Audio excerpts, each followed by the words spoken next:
கர்த்தருடைய பரிசுத்த நாமத்துக்கு மகிமையுண்டாதாக. இந்த சத்தத்தை கேட்கிற ஒவ்வொருவரையும் கர்த்தர் தாமே ஆசீர்வதிப்பாராக.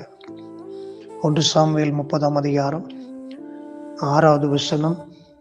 தாவீது மிகவும் நெருக்கப்பட்டான். சகல ஜனங்களும் தங்கள் குமார்த்திகள் நிமித்தம் மனக்லேசமானதினால் அவனை கல்லெறிய வேண்டும் என்று சொல்லிக் கொண்டார்கள். தாவீது தன் தேவனாய் கர்த்தருக்குள் தன்னை திடப்படுத்தி கொண்டான். ஆம் தேவ பிள்ளைகளே, இந்த நாட்களில் மிகவும் நெருக்கப்பட்டு கொண்டிருக்கிறீர்களோ?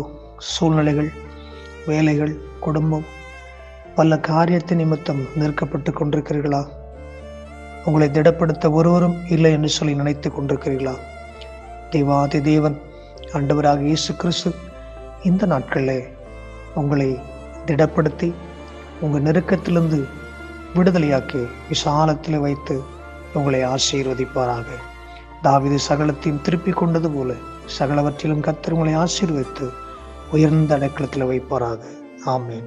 God bless you. God bless you. God bless you. Amen.